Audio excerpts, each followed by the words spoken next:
Oh, it's Wednesday. It's hump day. Welcome everybody. Thanks for hanging out again for more Dolly time with me and a special guest. And Stinky Catbutt says, "Who wants to play with some dollies?" Me. My guest does too. And we're going to get to that in just a second. But first I want to know, how am I a Fed? I don't know. Mike, you tell me why I'm a Fed. And Curb Stomp first. Didn't say first, but he's still first.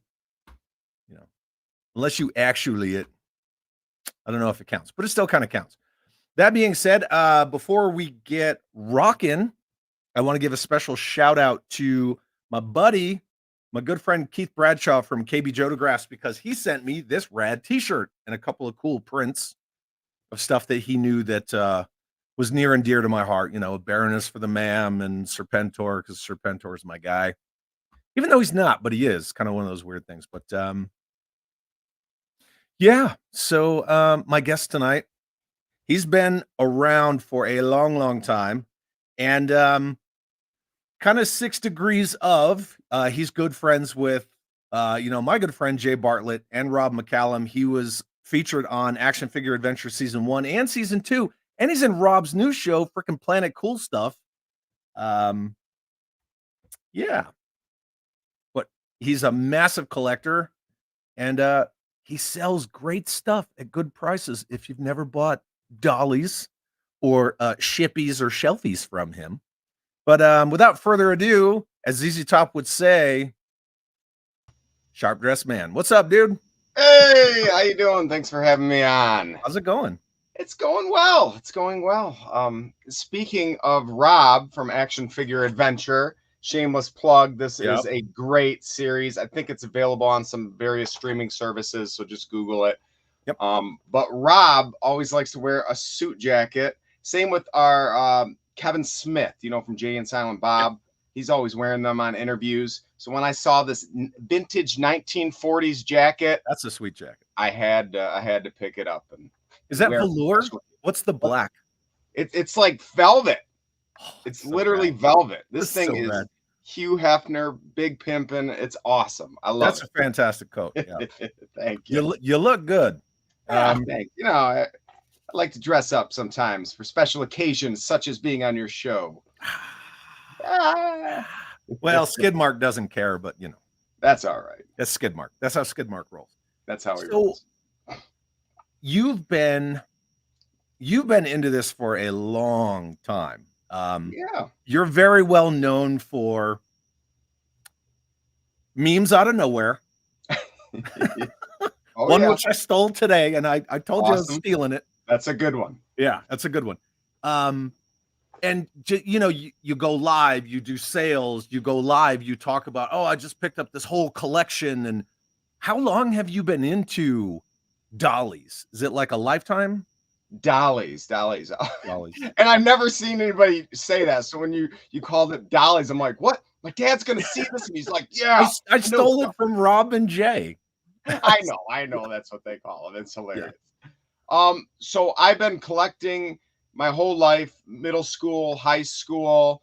I started into college, but then when I became a police officer, this was kind of before the whole big social media boom and groups and whatnot. I thought I was the only one on planet Earth that was an adult collector back in the 90s. Yeah. So when I had to officially grow up, that kind of stuff packed away, and I forgot about it and just went and, became a cop for almost 20 years. And about 12 years ago, when I stopped drinking alcohol and became sober, I picked up a much more healthier plastic addiction, which is what you see all around here. And I dived head on in, and it was Jordan Hembrow from The Toy Hunter. I just was channel surfing, and I was like, oh my God, there's adult toy collectors. I thought there was no such thing as that. And yes. And I got connected, found other cops in my area, toy collectors in my area, started going to shows, buying my friends' old collections. And I just was like all in, pedal to the metal. And, 12 years later, I'm still going strong. And this toy hobby, I'm sorry, I get off on tangents constantly. It's one of my curses. Yeah, that's what I want to hear, though. Yes, yes. But this hobby helped me retire early because theoretically I wouldn't be able to retire from law enforcement until I was 53 years old. And I went, man, I don't got 12 more years. I've had countless surgeries. I've been hurt so many freaking times. Yeah. I You had that shoulder thing going on for a Oh, while. my shoulder, I broke my ankle, I broke my nose, my knees jacked up, like all these things because I've been a gladiator fighting with people with mental illness, Yeah. drug addiction, and it's tough. And you turn on the news and the cops are always the reason for everything. Yeah. Everyone blames the cops Yeah. for everything. Bad I guys, go, I'm bad not guys, going to be bad the guys. next headline. And I got too much to lose with my kids. And I said, enough's enough. So me hustling toys consistently for all these years, I started realizing about 5 years ago, I'm making more money selling toys, and all the money was going back into the hobby and just kept snowballing. But I went, I'm making more money selling toys than I am, being a cop. What am I doing here anymore? And a year and a half ago, I hung up my badge, and it was the best decision of my life. Yeah. Yeah. That's a lot to unpack. I love it. So It is. yeah, I pretty much the same as you. I got sober mostly out of necessity because I can't do moderation, so that was a problem. Same here. Right? And I had to move on with an adult life, so I Yep. decided to get sober many years ago. Mm-hmm. I'm also the same. Whereas this is my only addiction now. Yeah. And talking about it on freaking YouTube, but it's still healthy. It's an outlet, and Yep. I'm also retiring. Nice. Yeah. Congratulations. So, March 28th will be my final day. Oh Out my of gosh, that's 22 awesome. year plus career in the Army. Yep. But I also understand because we don't really talk about it. But the man works for an agency too, so I feel where you're coming from. But. Yeah. And my wife was in the Army and military police for 10 years as well. So she had that background, and we were two peas in a pod when we met. And I love it. And like shameless plug, I know you have like little ticker bar scrolling on the bottom. Follow my links. And you mentioned too that I sell toys. And for anybody that's watching this that doesn't go, oh, who's Justice Cury? I never heard of this character before. You're wrong. Facebook, click on the follow button on Facebook. Follow me. I do YouTube, but primarily Facebook, because that's where I do all my sales. That's where I do links. And I always tell people, and this is not a gimmick, I say, if you can find it cheaper someplace else, I'll beat it. I want to be the cheapest guy. I don't want to be the buy it now prices. I don't want to be the claim prices. Yeah. I want people to go, I feel like I got a good deal, because I love getting good deals, and I want to give good deals to other people. And my reputation's worth more than any amount of money, so I'll never burn bridges as best I can. Yeah. And I'm selling hundreds of things every week. So you are. I know these reply auctions. Just scrolling through, I see, oh yeah, Justice, he posted a new, a new sale. And I go and look, and I'm like, what's this 384 comments already? I know. And it's just figure the whole time. And it's crazy. I gave you a massive shout out. I showed that True Hero Sentinel-1 Apache that I got from you. Yeah, buddy. Killer price. Mm-hmm. Because I saw one today you saw what I got today. I showed you. Oh, yeah. But I saw one today, and it was like 3 times the price. And I was like, no. I got a good deal on that. But you post figures at complete figures in great shape, $9. Yeah. $9, $10, $5, and then you make a little joke, and then you're like, oh, here's this weird thing, but it comes with 2 figures. You can get the figures with it. Yeah. And what he's talking about is I do reply auctions, sometimes on my personal page, or sometimes on a group, specifically G.I. Joe ARAH 1982 to 1994. Mm-hmm. And I share links to that all the time.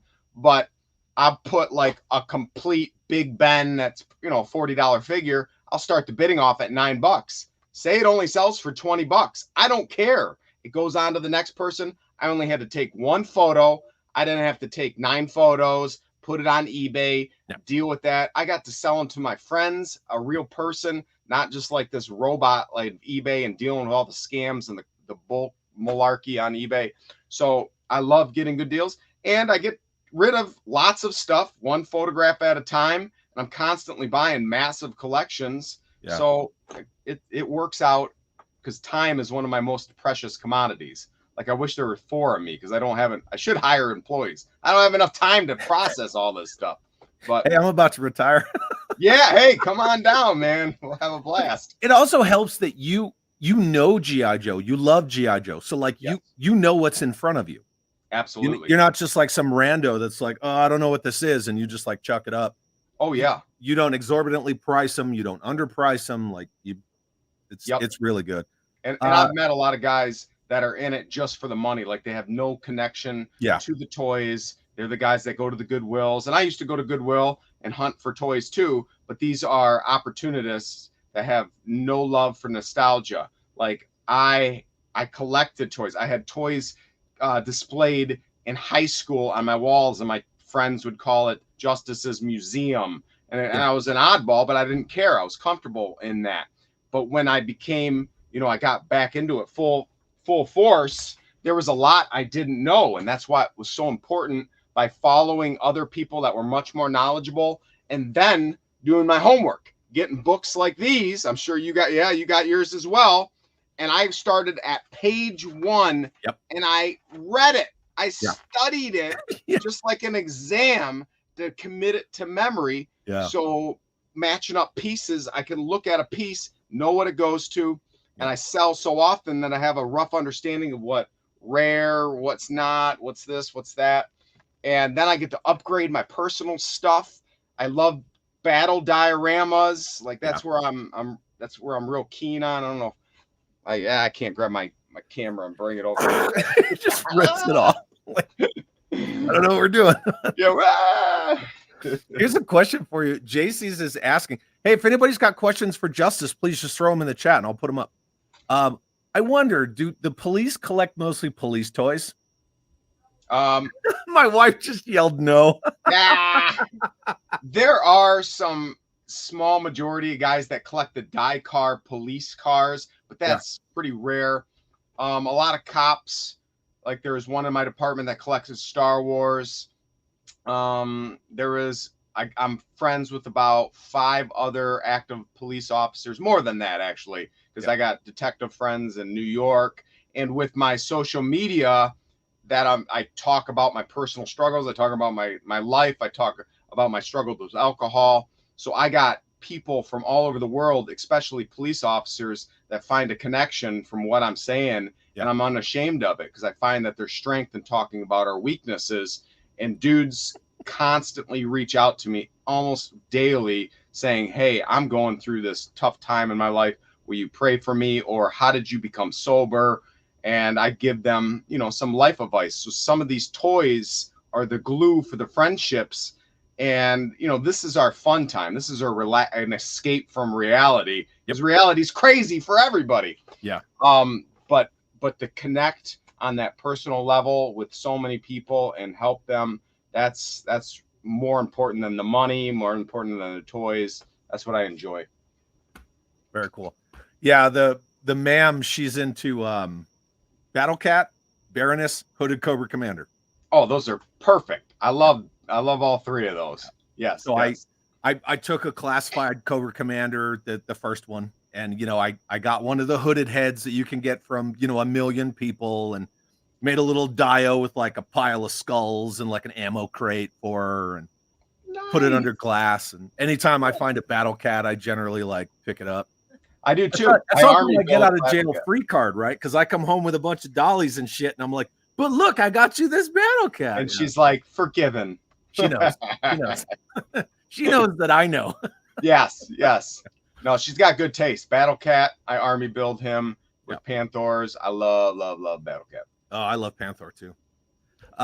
Michael Prue is asking, which clinger do you like? Drab clinger or drag clinger? I like both.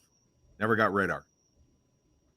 I don't have any of those figures. I don't collect MASH. I remember MASH, and I even have I made a short recently of fixing or showing people how to take the blades out of a Tomahawk 1986 GI Joe helicopter, and because there's a little finagling you had to do. Yeah. But in the short little video I made, I had the background music of MASH as well.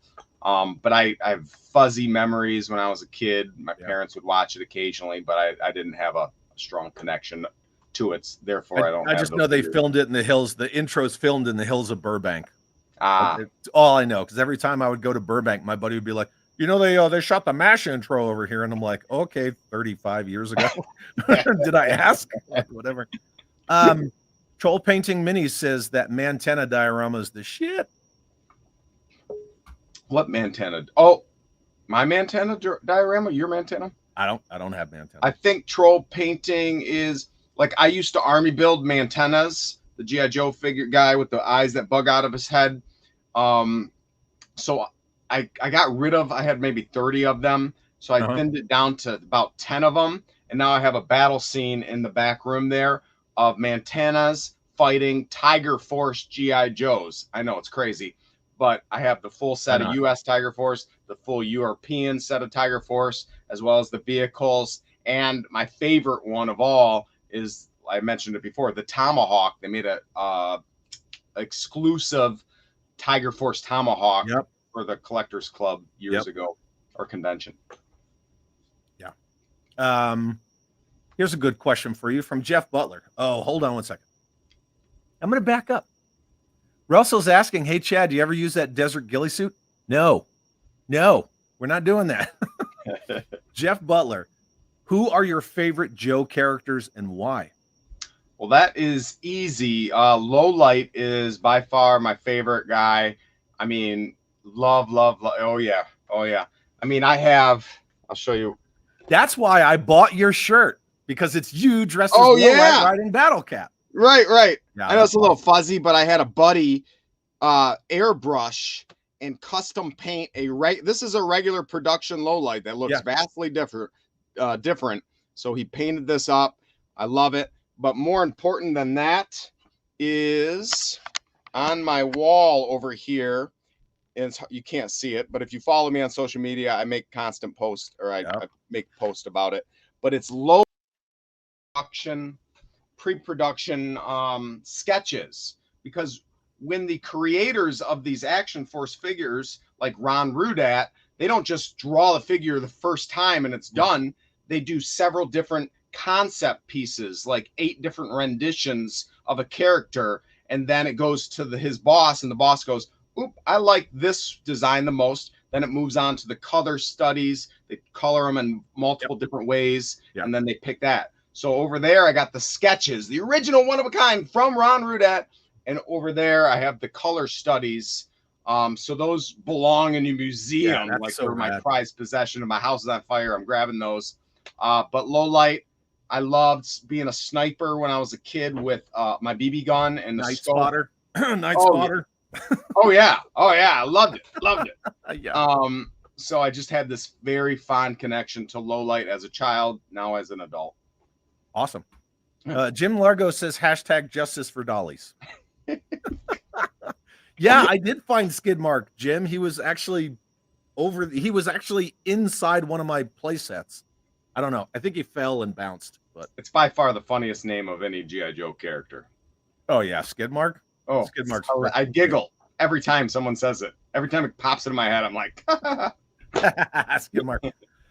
This is something I was going to ask you, because you were talking about buying collections and this, that. You ever come across like, Goldhead Steel Brigade just randomly in the bottom of a box? I did. Oh, man. And all right. So Redfin wants to know, what's your greatest find? Oh man. Every time I get my greatest find, I keep upping it. Like a few months later, I'll get a better one and a better one and a better one. But, it's very rare that I come across a grandma that's like, I'm clearing out my attic and here's some toys. That does happen, and I get some epic finds from those. But the best ones are from fellow collectors. Like if I found another me out there that had this kind of collection, which I have found because I make connections. They know what I pay. I'm honest. I don't play any shenanigan games. But when I buy from other me's, mint on card collectors, rare foreign collectors, those are my greatest finds. But they kind of all mesh together after a while, so I can't like give you a specific story. But to what you just said, last summer I bought a random bag of 50 some beater GI Joes, and inside was a Goldhead Steel Brigade, which was, it's like a rush. It's beyond a rush. It's the greatest feeling ever. Out of the box? Oh, I bet you that's insane. Robert Mobley says, random trivia. I just learned February is the 60th anniversary of G.I. Joe. Yeah.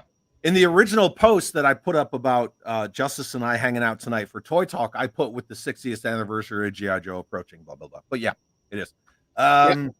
I got some guests toward the middle of February that are going to blow people away.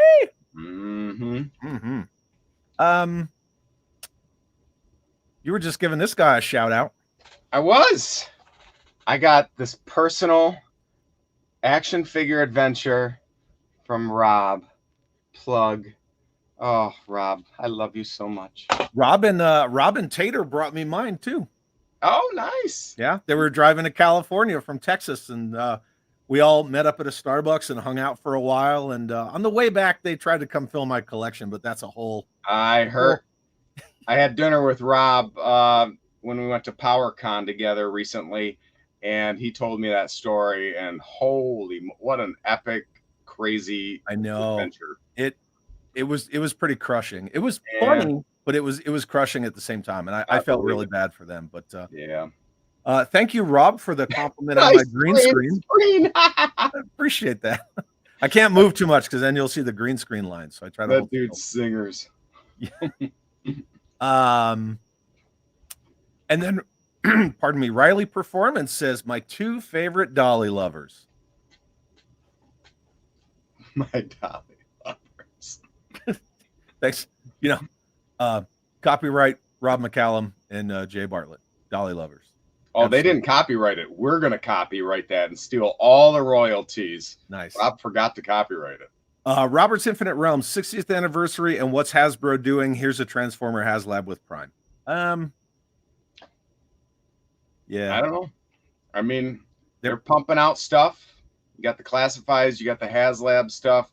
I'm just glad that they're still pumping lifeblood into the line. And I know we can complain and nitpick, but the fact that they're doing something is good, because the brand will die with us if it doesn't continue. And hopefully some of our kids in the next generation will latch on to whatever rendition of G.I. Joe it is, the new stuff, whatever, and keep it going. Otherwise, when we start hitting our 70s, this stuff's going to be like, boop. Those new comics, the Cobra Commander and the Duke, and everybody's talking about those. That Cobra Commander story is, yeah. Yep. Yeah. I would like to see some media.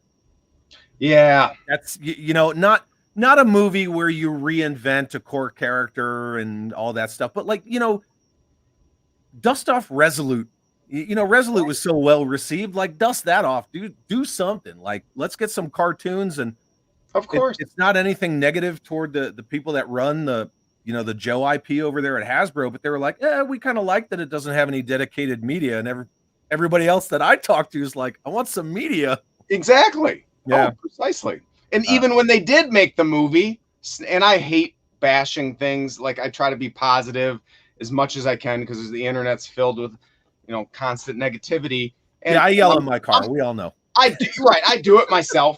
But the Snake Eyes movie, man, I went to go see that Snake Eyes with high hopes, and then I'm just leaving going, oh my gosh, come on. I could, my kid, 13-year-old could have written a better movie than that. It's, as soon as they're walking and the boy, young Snake Eyes, pre-Snake Eyes kid turns to his dad and he's like, is there a safe in the cabin? Because I heard you on the phone that you were at the safe house. And I was like, it's worse than Batman and Robin. Yes. Like, what are we doing? Right. Don't do it. It's just clunky writing. Yeah, it was rough. And then like You know, we've all been over it a million times to some degree or another. But even like the poorly edited in Scarlet stuff, like why are you in a bathroom? Why are you beating dudes up? There's no context at all. You know what's funny? Media. So Rob says, "Oh, like a GI Joe documentary." Rob could probably tell you because he probably writes it down every time I say it. I'm like, dude, his Power of Grayskull documentary is amazing. Amazing. Oh, yeah. The music, the slow turning of the limbs, just that whole intro. And I don't even like Masters. Well, okay, I like it, but I don't collect it, right? There's kind of a difference, right? I grew up with it as well. But that freaking Power of Grayskull documentary is so good.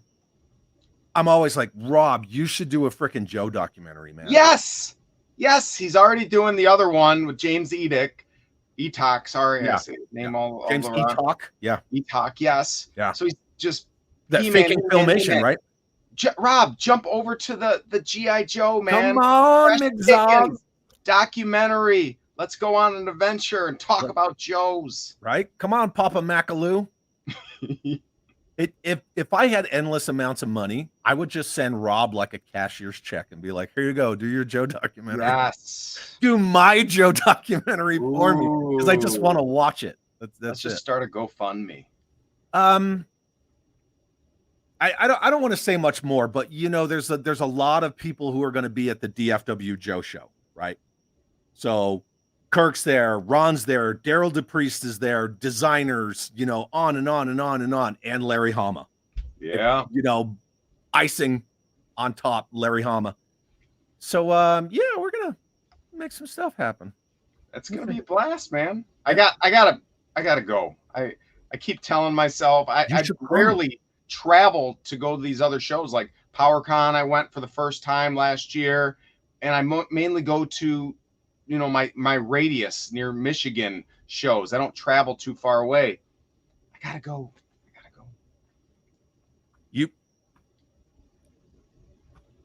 How long has it been since all of those guys have been in the same room? JoeCon? The last JoeCon? 2017, yeah. 2018? Right. Yeah. And I've never met Kirk in person. Oh. I've had him on the show. We've talked plenty of times. He's a fantastic man. Like, I was going to go to DFW no matter what, just because it's closer to home and the scheduling conflict with Joe Fest and all that. But now, how could I not go? It's only one state away. So Yep. I'm going. Yeah, no excuse to go. One of my low light right there. It's a cart from the Sun. Is it Sunbro? How do you say that? Cartoon? Yeah, the Sunbow Marvel Animation. Yeah, Sunbow. Mm-hmm. So, blah, blah. But that's an actual animation cell from the cartoon of Lowlight that I got through Kurt. Yeah, he had it. Yeah, because they ain't had me shooting at him. Yeah, he's so good in that cartoon. Curse of Fenrir sends a $20 super chat. Thanks, brother, and says, "Woo! I made it live. Grape soda and chocolate donuts for everyone." Thank you very much, my friend. Thank you for the super chat. It's very cool. That's cool. I'm looking for some more questions. So you were kind of talking about here we go. My G.I. Joe documentary, 45% Tiger Force, 45% classified, 10% Chad's collection. Hey, you remember that meme that you stole from me today? Uh-huh. And it's of a delivery guy coming to the front door, and he's got a giant thing of packages, and it says, "Here's that attention you ordered." Yeah. Send that to Rob right now, because you've read 6 of his comments. He's an attention whore. He's chucking them out. I can smell attention whores because I'm one too. So game recognizes game. See, even Just Jeff says you need to go to DFW. Yes. I do. As soon as we get off live, I got you.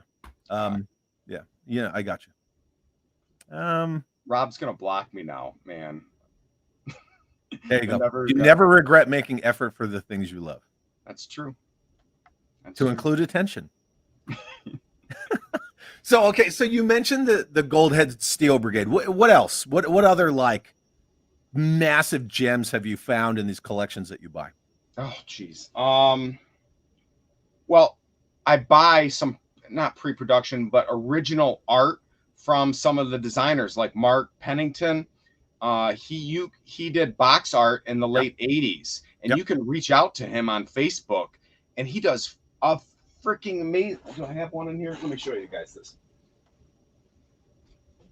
He does commissions, one of a kind pieces. You can go to Comic Cons and get some no name person, spend $200 for original piece of art, or you can find a true seasoned artist that will do something like this. Oh, I have 6 of his pieces hanging up in my home, that's and so awesome. he doesn't make any prints of these. This is a one of a kind thing, and he takes good direction. Like I'm like, I want low light. I want this. I got a croc master with the croc like way out in front, and the croc's huge, and croc master's in the back. But one of my favorite things that I've ever gotten was from him. He's like, hey, I got this extra unpainted armadillo. I think that's his name. Yeah, armadillo. And it was a sample that this factory sent to Hasbro prior to mass producing it. There's no maker's marks or anything like that. So when I get a pre-production one-of-a-kind piece, that's the unicorns. Yeah. Like most of the mint on card, the figures, you can find that. If you have a big enough wallet, you go on eBay, you're patient, you hunt, you can find that. But when you do it for a long, long time and you start crossing all those check marks and crossing the finish lines, then you go, ooh, I want the hard to find stuff. The hard to find stuff for me is the pre-production one-of-a-kind things. And I got a display cabinet upstairs with several pieces, like I haven't even shown anybody this, like unproduced 80s G.I. Joe like battle sets. You know how they made the watchtower and they made the ammo dump. But this one was going to be like a bazooka base or something like that. And it's a mock-up. It's all painted. It's handmade. And that's a one-of-a-kind piece. And so like the mortar defense and the machine gun defense, it was going to be like bazooka version? And it came with the bazooka, had shells. It's all gray primer. They write little numbers on it. And it came with like blueprints, handwritten blueprints that what it was going to be on. And that was just being patient and randomly stumbling across on eBay. That was an eBay find of all things. And you know who I think keyed me onto it was Dan. I can never say his last name right. Smith, who does phenomenal pre-production books. I have almost every single one of them. I love studying these suckers as well. But he told me about 6 years ago, and he's like, look at this auction. And I got it for a steal. Oh, couldn't believe it. The cool thing about Dan's books about the Creating G.I. Joe series is that the 14th volume that he's working on now is all unproduced. It's all unproduced stuff. Whereas every volume has like, you know, a couple pages of unproduced figures or vehicles or whatever, some of which are super freaking cool. I can't wait for that 14th volume because all the unproduced stuff, like just the really cool designs that we never got to see. I can't wait to see that big ass Cobra base. You know, the one that Kirk talks about all the time. I can't wait to see that thing. Well, the set that I just told you about is going to be in that book as well. And so someone's going to see it. I'll probably put my name in there and say, oh, photos courtesy of Justice Curry. I own this. Chaps is asking, what is that jacket on you, Justice? Well, Carlos, it's Carlos. You got to watch the reruns. We talked about 20 minutes just about this jacket. So you're late to the party. You got to hit that rewind button, and then you can find out about this brilliant 1940s jacket. It's smooth. And there's a couple of awesome shout outs in there. Rob says you have an interactive green screen. Well, this is AI produced back here, buddy. I just technology. have a stationary one. I'm in my parents' unfinished basement right now. I don't own anything. This is nothing. Waiting on your hot pockets to finish eating. I'm not even real. This is all AI generated. Yeah. And then Rob does have a point. It's so rare I appear in live chats that Chad needs to acknowledge me. Pay attention to me. He can't stop. Yeah, I love Rob. Like Rob and Rob, he's like the shark from Jaws, right? He just randomly shows up, shoes on your boat, and then he leaves. Yep. Yeah. He's the sniper from the grassy knoll, man. Oh, yeah. Dynamite comments. Greg is asking, Justice, do you recall the last Joe figure vehicle or playset you got before making that transition from kid playing to collector? That's an awesome question. No one's ever asked me that before. A My dad pinched every single penny. He was a very frugal man, so I did not have a ton of toys growing up. So the prime bulk of the collecting that play that I did with GI Joes was at my friend's house, but I did have a few GI Joes growing up, and the most sentimental ones were all in the same era. Was the Tomahawk. I had Zaymot and Tomax, the Crimson Twins, that I remember on Christmas Day opening up. I have Footloose, and Footloose is the only GI Joe to survive my childhood. He is loosey-goosey, rusted screws, but he's in my most honored, display cabinet. And then I'm drawing a blank, the Night Landing craft. There's a picture of me at a birthday party ripping open the box, the Night Landing craft, and I'm like, my adult self is looking at that photograph now, like, don't open it, don't open it. But I'm kidding. If I didn't open it, I wouldn't have the sentimental attachment to it. Right. Yeah, that's really cool. Yeah. And then Greg saying DFW is sounding like the con for Joe's this year. Just go where you go. Just have fun, whatever you do. We're not trying to. This whole thing about like, oh, DFW versus Joe Fest, it's getting old. But rad guests. Everyone's always gonna pick no matter what, and that was something I had to get comfortable with. And I'm sure, and I watched a few of your prior videos as well of people making ridiculous comments and whatnot. I remember the very first YouTube video I did. I don't remember 4 years ago, 5 years ago, and I did not find myself yet, so I was a little more timid with the camera and the screen time. I wasn't able to open up, so if you go back to my first one, I'm like, and this is a GI Joe, and look at my collection. I'm just kind of robotic. But I remember one of the very first comments I ever got was something along the lines of, go back to Israel with your Jewish Mexican nose, you piece of SH. And I'm like, what the frig is wrong with people? What's wrong with people? Man, that person just had to go to 11, like right off the bat. Oh yeah, and it didn't stop. And luckily, being in law enforcement, I had people to my face, drunk, high, mad. Every person I arrested, no one's ever like, "Thank you, officer, for arresting me." They're like, "You racist!" They're saying horrible things to me. You ain't got no right to pull me over. Oh, constant. So I had to build up some bulletproof skin, so that stuff doesn't bother me. Granted, some people take shots at my kids. Like my daughter is African American, so people will call her the N-word in the comments, and I'm like, what is freaking wrong with people? And I'm glad I have a supportive wife that doesn't be like, it's not like, just take our kids off social media. And some parents, and you're right, and that's okay if you think that's how you want to protect your kids' privacy. But me, I want others to share in the adventure of my family. I love watching my kids grow up, and everyone else gets to watch my kids grow up. I literally watch a video from 5 years ago when my daughter is half her size that she is now, and her voice hasn't changed yet. I'm like, oh, why couldn't you have stayed that young? And that's important to me. So I don't care about those words. Sticks and stones may break my bones. Words have never heard me. But that's just part of social media. And people, I don't even know how I got off on this tangent. I think it was the DFW and people complaining. And that's the nature of the game. Yeah, everybody's going to find something to cause some kind of, it's dramatic. Oh, it brings people to the party. Yeah. I don't know. But I've just always stood by a couple principles. Toys should be fun. Yes. Like what you like, and just that's cool. Just be cool about it. Yes. It should be real simple. Like, I don't care what you like.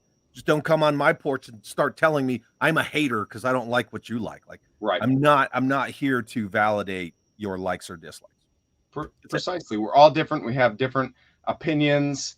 Everyone collects and thinks differently, has backgrounds. I always say to people, you do you. You collect how you collect. I ain't going to judge you no matter what you do. Yeah, you want to get You down live with your life, reaction I'll or live Funko mine. Pops or whatever. It's Yeah, cool. right. Yeah. I mean, people will send me stuff all the time. Hey, Chad, look what I got. And I'm like, that's cool. Yeah. Just take Chaps 2 wants seconds. Yeah. Chaps wants me to show him something. Uh-huh. So Carlos Barone, there's another documentary that I was on called Plastic Crack. And Carlos was the one that kind of introduced me to Guillermo, the film director, and got me plugged in with the whole adventure, and it was wild. But then Carlos made a very nice file card for me. I got a better one. This one was laminated and it peeled, but I got another one upstairs. Oh, yeah, the Mockmaster one? Yes. He says Codename Justice, social media guru, captures the essence of nostalgic vibes with his attack to the audience and blah, blah, blah, blah, blah. Yeah. Blah, blah, blah, blah, blah. Greg says that wasn't meant as a dig or anything. No, I wasn't saying what you said, Greg, was meant as a dig. I was just adding to. I'm sorry. So, yeah. Please don't take it as You're good. thought you meant it as a dig. James Lucas, my buddy, says Chad's a dolly whore. Justice is an attention whore. Whores Anonymous? Yeah, you can come over to our OnlyFans of Whores Anonymous. Yeah. $50 for whatever picture. You know how many people would come in there and they'd be like, oh, this is not what I thought it was. Raking it in. And then Just Jeff, who's a rad dude, and I've toy hunted with in real life. Oh, nice. In fact, he and I were toy hunting when I found Mask issue #1 from DC Comics. Ooh, nice, nice. He says, Justice, what are you looking for to add to your personal collection of dollies? Yes, personal is hard because when you get everything, and early on, I had a list from 1982 to 1989 and completing all my loose figures. Then I transitioned into getting my mock masters or MOCs and writing them all down, and I crossed off all those. Then I go to the next arena, which army building. I acquired 40 bats, 30 vipers, 20 alley vipers. You start, because I go to shows and I dig in dollar bins and I go, whoa, here's a $20 figure for $1. Boom, that's my rush. That's my jollies. And I get those little things. Since then, I've thinned it down. Unfortunately, I sold off all my bats, and that's a regret sell. But I thinned down the other ones, vipers, alley vipers, bats version 2, and I just have 10 of each. So to answer your question, the thing I'm looking for would be the rare foreign figures, the ones that are from Fun School or Brazil. I have some of the more common ones that are a couple $100, but then you get into the ones that are $1,000 plus. And granted, I could have saved eBay searches and look for them, but I don't do that. I want to come at them from the wild, as I call it, because eBay feels like a wild game preserve where all the animals are trapped in a little spot. Granted, I use it. I have to sometimes, but I much rather buy from collectors, toy shows, random Facebook market finds, what have you. That's my hunt. That's me staying up in the tree blind all day. Yeah. So foreign stuff is what I'm looking for. I absolutely agree with that sentiment, because there are so many pieces of my collection that I can just walk around in this room and say, I got this from this friend. I got this from that guy. I got this from this buddy, and just one.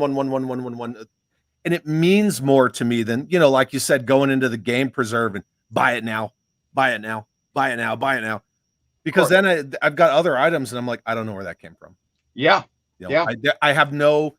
Now, granted, I love that vehicle or that dolly or whatever, but there isn't that more personal connection because, a friend reached out to me and said, hey, are you looking for this or whatever? Precisely. That's very important. The stories. Likewise, I can walk around my collection and go, got that from him. And with me buying large collections, that's another thrill for me because I buy stuff for 30 to 50% of eBay value because I'm buying, $10,000 worth of stuff. I'm saving the person time, and I'm saving them. They don't have to pay the taxes. They don't have to pay out. Well, if they, Yeah, if and they saving could be. time costs money. So Yes, time costs money. Yep. But then I get to take, the cream of the crop of their collection, integrate it into my collection, sell off the rest as profit, and that's what I did. Like literally, my whole collection came from no personal, and this is rare, and this is me patting myself on the back because not everyone can or would want to do this. But my collection came from like an initial investment of $100 for my real world money, my work money as a law enforcement officer. your And then pocket I money. went, nope, I am going to stick to a budget. And I kept snowballing that over and over and over and over again. And every time I had profit, I would save some for reserve to buy more collections, and the other profit would go into buying more. And it took me that long to accumulate my entire collection. Yep. And then once I got to the tippy top of the mountain, everything I acquired and sold just was cream on the top and helped me retire early. And then your driveway And then my driveway which sucks. I'm not laughing at that. I'm totally not. That was and for those who don't know, last year, catastrophic, like near the end of last year, I had a really good sales year. Like I worked my butt off. I had this big look of my reserve, and I was just like, this is a rainy day fund. This feels good. And God was like, foolish man, what are you doing? You're just building up your storehouses. You don't know what tomorrow brings. And tomorrow, I mean, it was literally days after I kind of had that prideful moment that my giant retaining wall, 10-foot wall, collapsed. And I got a 150-foot driveway, and that retaining wall is holding up my driveway because it's holding up my house. Yeah. And when it collapsed, everything was jacked up. So they had to rip it out. $100,000. Insurance didn't touch it. So that all came, like my profits gone, cashing out retirement gone. And now I'm just digging my way out of the red right now. That's why you're seeing a reply auction every single week, trying to make $1,000 here. That was terrible. I mean, at least your house survived, right? Yes. So yes. And my dad talked me off the cliff because he goes, you know what? It's not like you got a cancer diagnosis. Your kids are fine. You're all right. You'll make more money. Money's not everything. And I went, you're right. You're right, Dad. And now I got a better driveway. And I got a path to go down the hill. I can drive down there and get to I call it a poor man's lake, which is more of like a swamp down there. I got a canoe and everything. At least you got water. Yes, I got water. I have desert. Yeah. Oh, yeah. That's wild. And then Bushman says, funny how goalposts move every time you accomplish a collecting goal. Yeah. Yes. Definitely Bushman knows that cycle. That is true. Yeah.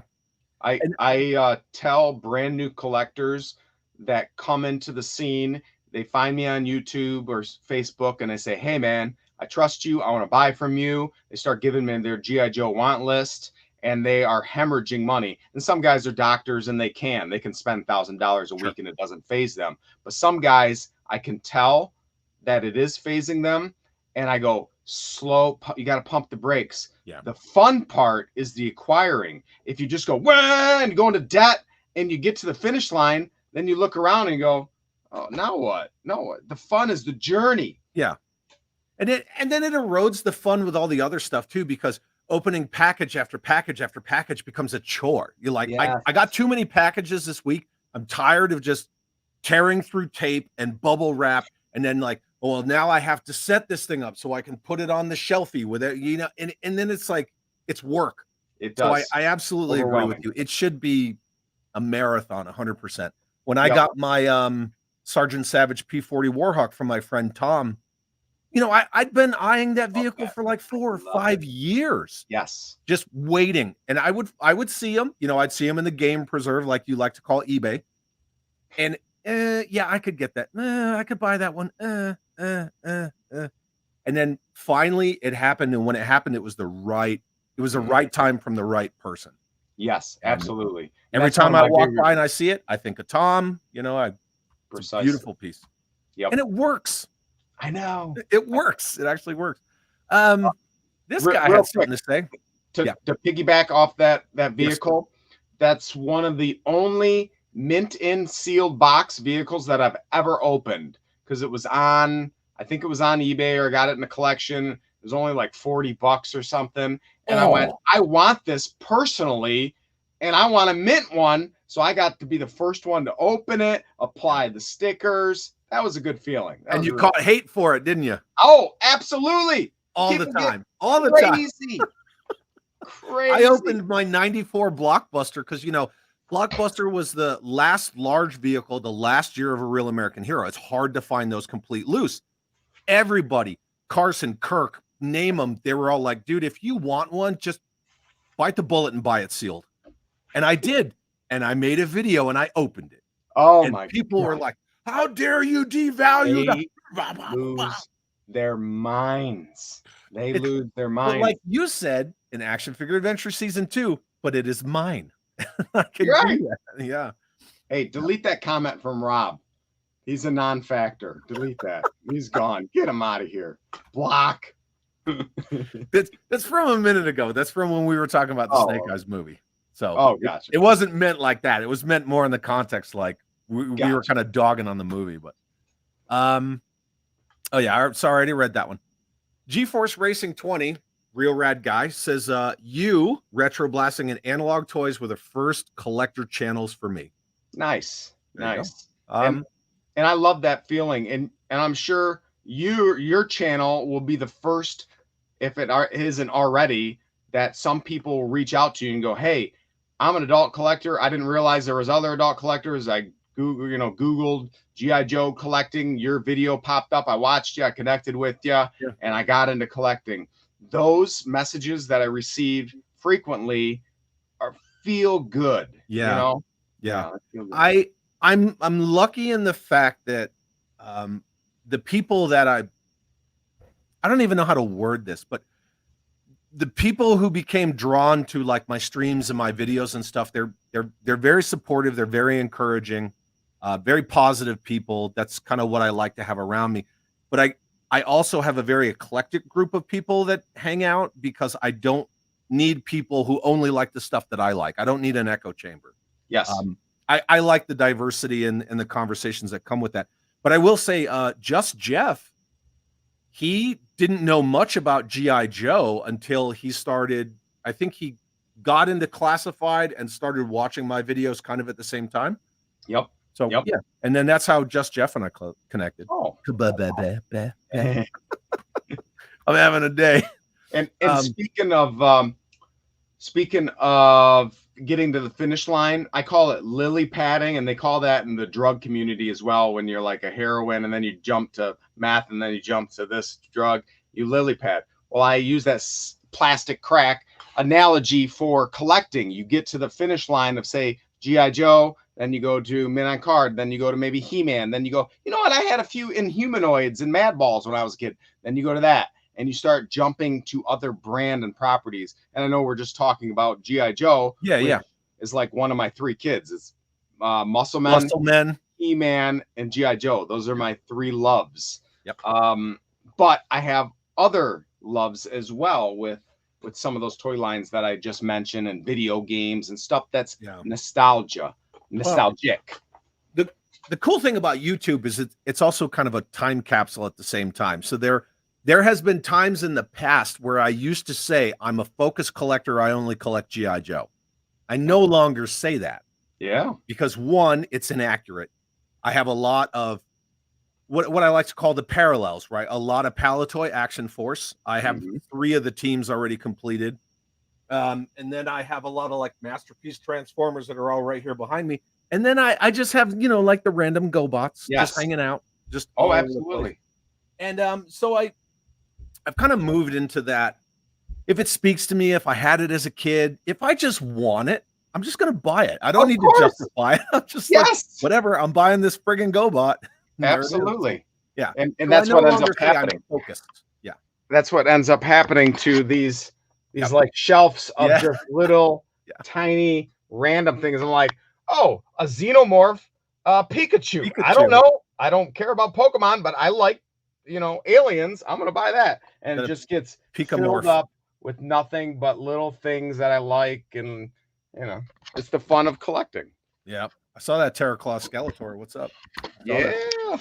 Drew G says, Chad, good to see you. It's good to see you too, Drew. The man with fantastic hair. And he says, you've got the legendary Justice Cury on? Yeah. Yes. That happened.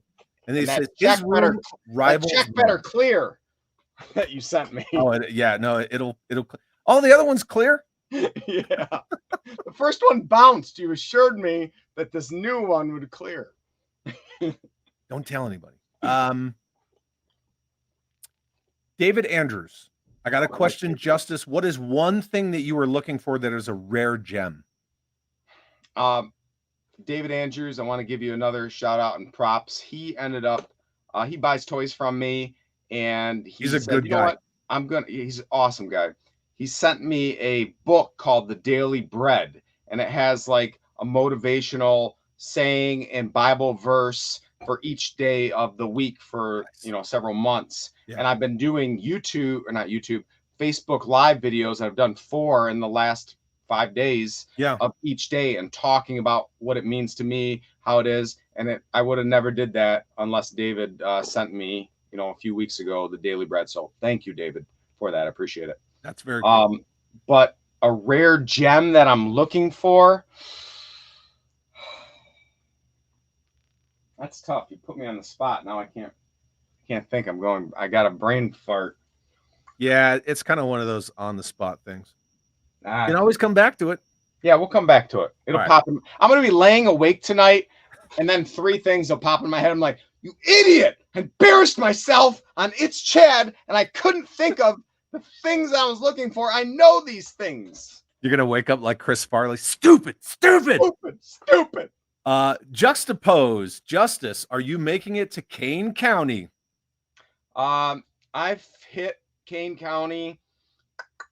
I've only missed one in the last 6 years, so chances are I'll be there in April. That's my favorite go-to toy show. The video you did from the last one had me jealous. Oh my gosh. Like a little like this much. It was that much jealous. I shouldn't be promoting it. They should freaking pay me to promote it, because I'd started doing my first Kane County video was 5 years ago, and I don't know how many people have watched it, 40, 50,000 people. Yeah. But so many people come up to me and are like, I'm from Mexico, I'm from Argentina, I'm from Canada, and I wouldn't be here. And this is not exaggerating. I wouldn't be here unless I stumbled across your video. Yeah, I'm nowhere near Illinois. I heard about it from you. Yeah. And I'm in New Mexico, so close enough.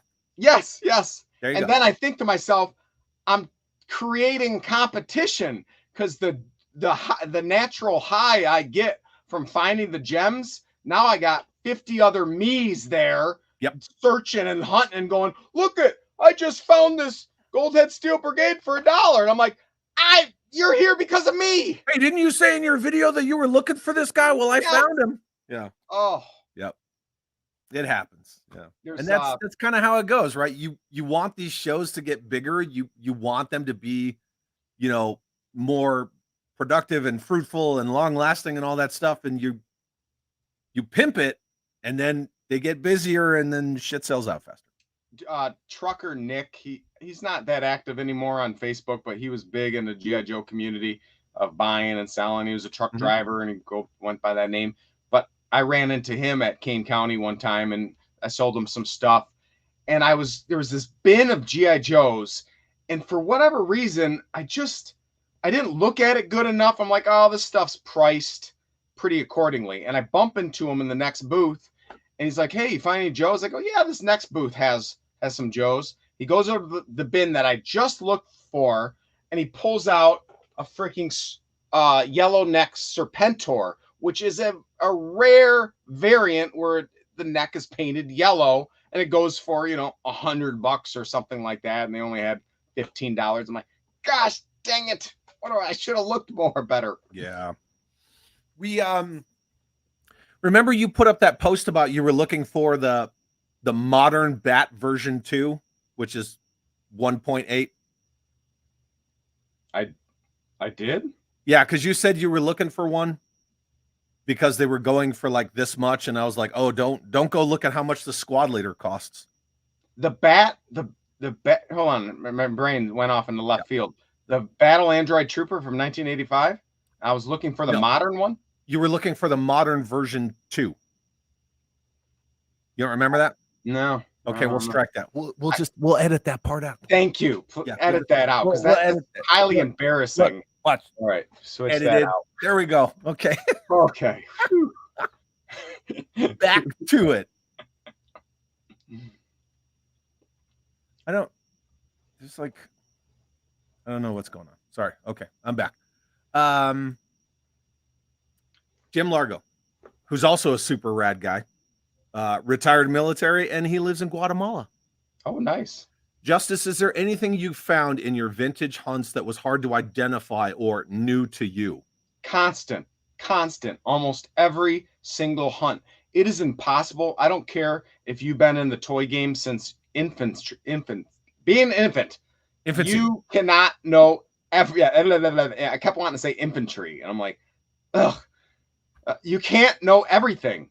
You can know a little about a lot of things, but you can't know every single thing. So I'm constantly putting new information in the Rolodex of my brain. And I do that, especially when I go to other people's collections and say they have, they're selling me a chunk of collection and they go, look at My Little Pony display. And I'm like, you do you, no judgment. I collect toys. You just collect something different. But I like listening to them going, oh, this little apple bead one is worth $500 because of, and then it goes whoop into my Rolodex. So when I'm looking in the bin, I'll go, I remember, Tony told me about the apple. Oh my God, I just found the apple My Little Pony thing. But other things too, like vintage 1960s G.I. Joes, the 12-inch Dollies. I know very little about them. I have 2 in my collection because they were my dad's. So they're highly sentimental to me. Yeah. But I bought major collections of those in boxed vehicles. And now I have to learn. I have to figure out all the parts that go to him, the condition, all these things, the price them. Right. And it's constantly evolution of learning. Yeah. And that's, being the kind of professionals that, you were in your career and I'm about to be You're not there yet, buddy. I'm not there yet, but I'm about to be no longer am. Yes. We'll go. We understand in those kind of careers that lifelong learning is a thing. Like we're always like, things are perishable skills. We're always relearning and learning new things and new tactics, techniques, procedures, and all that stuff. And I like the fact that from my professional career to my love, my hobby, that I can carry over that whole, ingrained understanding of, this is lifelong learning. Yes. You got to learn about Palatoy Action Force. You got to learn about this. Now I'm getting into like adventure people, I got to learn about all this stuff. And, it's cool. I dig it. Yep. Blue Serendipity says, and here I thought Chad must be hurting for guests having V and me on, but he follows us up with a banger in Justice Cury. I'm actually Justice's twin brother, Justus. He couldn't get Justice. Justice Carey. Justice Carey here. Was able to be booked. My schedule's wide open. So yeah. No, Samantha, I wanted to have you and V on, and I'm glad you guys came on. And yeah. Justice is a badass guest, though. I'm just saying. And then Jason says, I have to say, this live stream with Justice Carey is pretty awesome. In that badass coat. Stanley's Toy Channel, I see you. Thank you for being here. Jason Fitz, Mo, thank you guys for popping in when you did. I'm trying to keep up with the chat, people.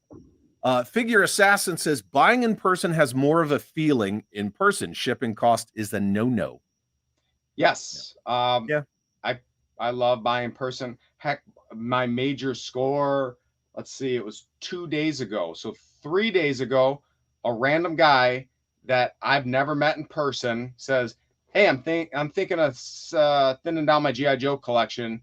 Would you like to buy it? And I'm always like, yep. And then I look, where does he live? I'm going, what? He lives 20 minutes away from me? He's showing me pictures of stuff.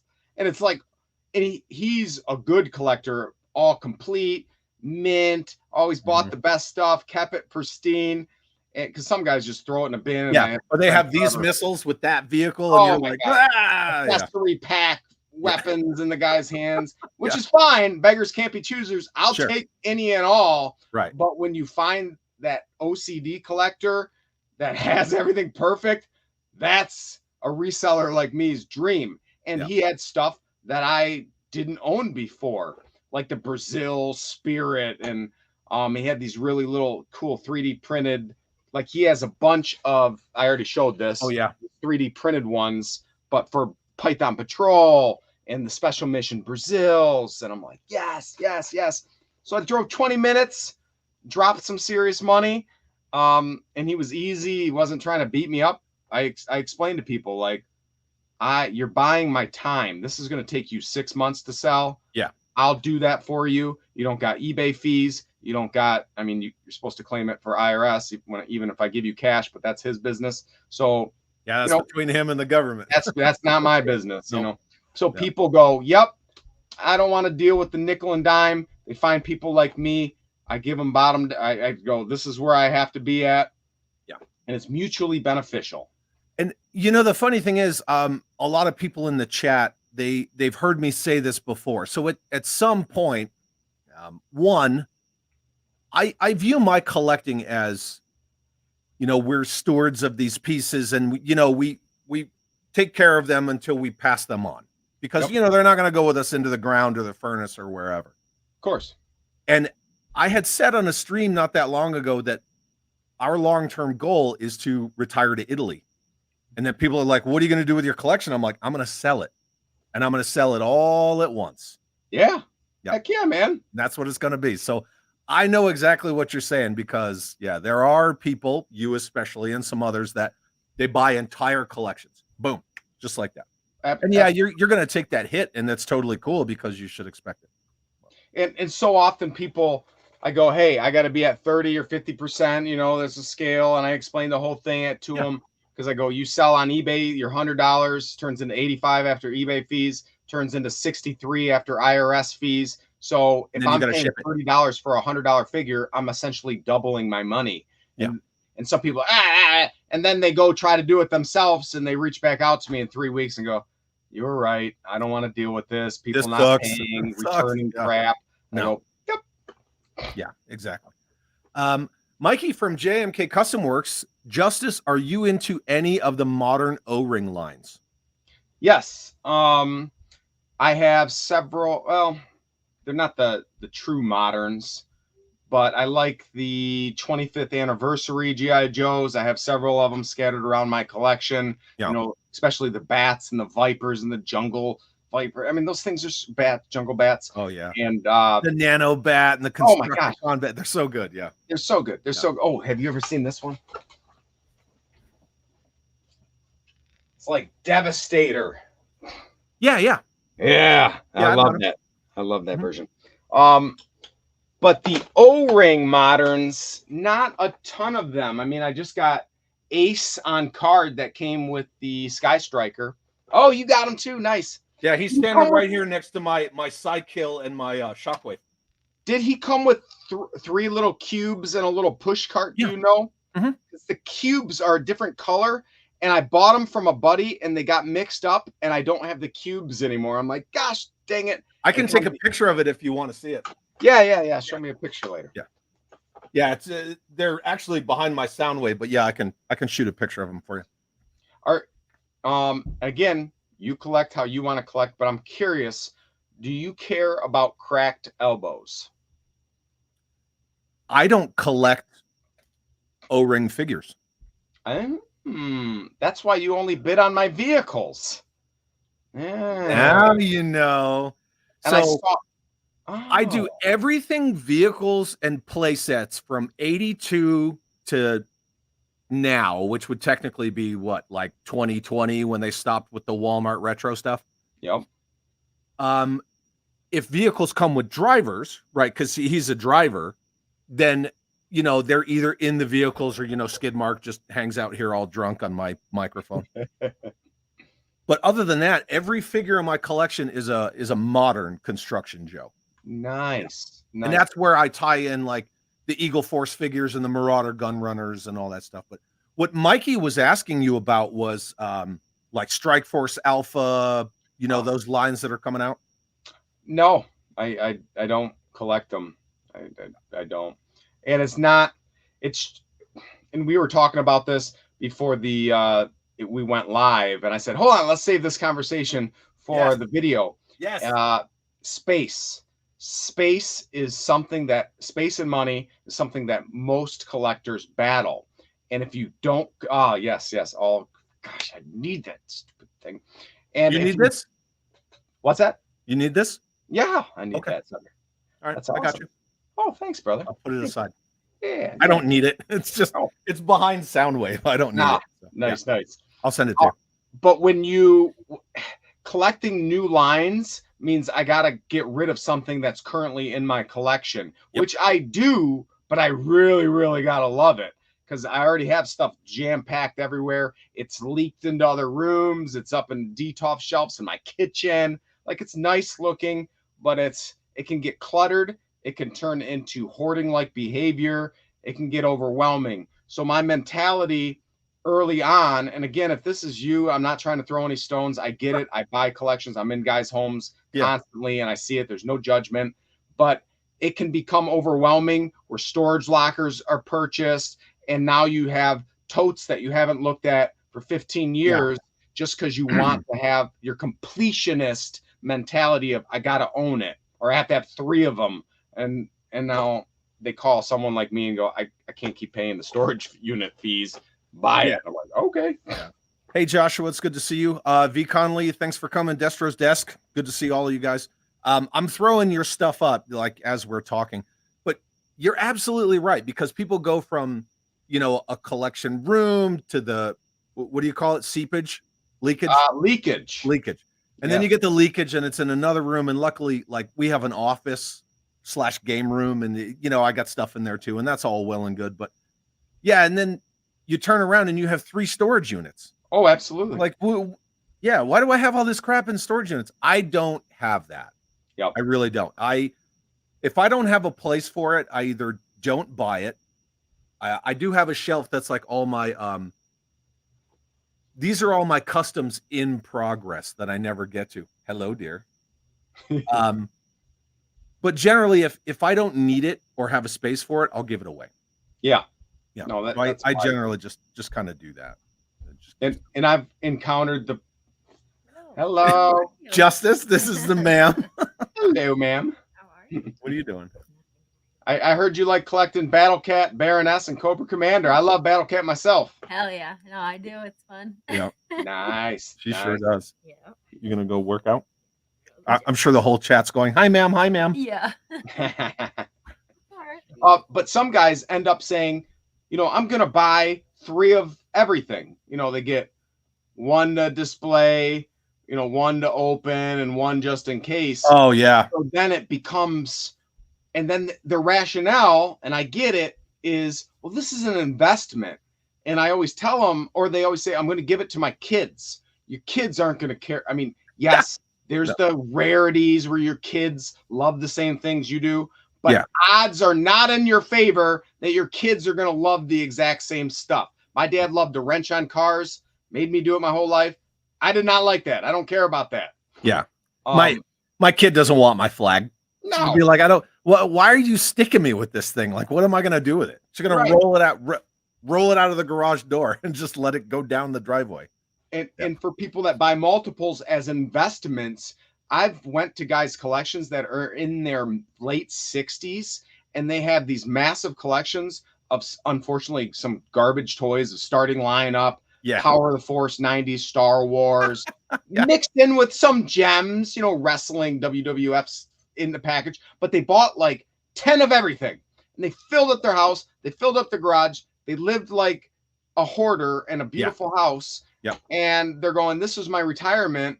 And I have to break the news to them, like, a lot of this stuff is worth less than what you paid for it. Like these Power of the Force figures that you paid $785 for, they're worth $1 now. Like, Or, you know, even your famous, what is it? You got to know when to pull the parachute, talking about the yes, 12-inch Joes. I love telling that story. Yep. Yes, yes. And that's the kind of stuff that I think people need to pay more attention to, you know, because they're like, oh, because I have like emotional value, or this item has emotional value for me.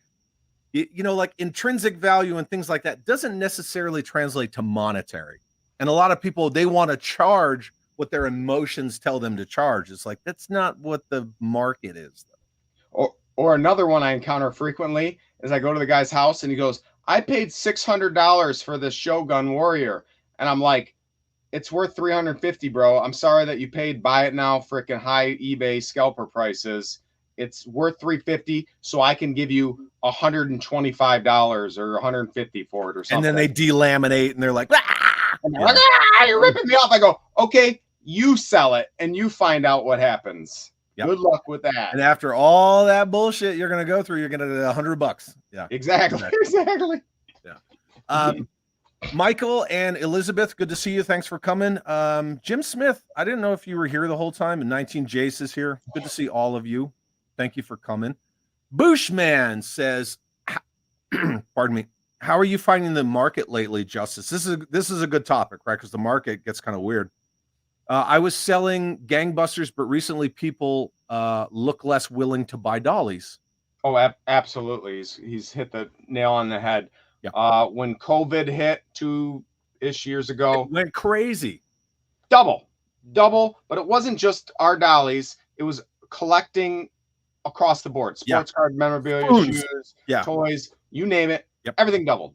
So now the economy's weird. Inflation's crazy. Yeah. People are worried about what's going to happen in the future. People are liquidating collections. So you're getting things. My thought is it's getting back down to pre-COVID prices, which is okay because that's what's kind of locked in my brain anyway. It's hard for me to know current prices. I always go back to 2019 prices, but I think they're starting to go back down. And unfortunately, all those dudes that paid buy it now COVID prices, you know, $85 for a G.I. Joe bat are now realizing November 2020, and they're just like doom scrolling and buying everything. Yes. And I'm exactly the same as you. So I look around my room and flags are still like $700 to $1,000. They're just flags, you know. But I was talking to somebody about a terror drone, and he was like, "Hey, I found a terror drone for $700. Is that good?" And I was like, "No, absolutely not. I got mine for $300." Yeah. And he was like, "They're pretty much like $700." And I was like, "I don't think so, man."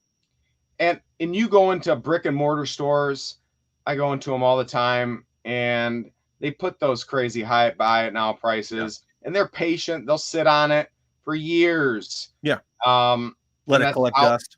Yeah, that's their style. And some people go in there, and I know many collectors that just are well off that don't look up sold listings on eBay. They just go, "Oh, that's what the price tag is here." Yeah. And they buy it. It's bizarre, but it happens.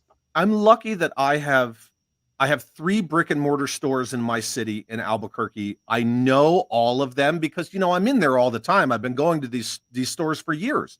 Yep. I know them all personally. They know what I like. They know what I'm into. If they get something in, they'll hit me up. "Hey, I got this, blah, blah, blah." And I know you know how this goes, right? You always get well, for Joe on the street, it's this much. For you, it's this much, right? And then you're like, now I got to buy it. Yeah. So, they know how to draw you in. They're experienced salesmen. Yeah. I get it. Oh, yeah, absolutely. Johnny from Simple Tricks and Nonsense, good to see you, my friend. I miss you. Says, do you think pro toy collectors and toy brokers with YouTube channels create a storage wars or American Pickers effect when suddenly casual collectors become your competition? I think that happens, but it's small. It's manageable. I doubt you'd probably see a blip on if you had some pie chart somewhere, statistics. Like I talked a little bit before, you know, I promoted Kane County up the wazoo and had people from all over the world come in there, and that became competition for me. But especially during the age of COVID, people are at home. The garage sale opportunist type people going to Goodwills and picking them clean that had no connection to toys whatsoever. They were just looking for making a buck. That happened more frequently because people online sales were growing tremendously. Yeah. And then Johnny says, don't make fun of all of us who went nuts on Star Wars 95 to Dude, 05. I'm with you. There too. I had a wall. Full mint on card, all the power of the Force.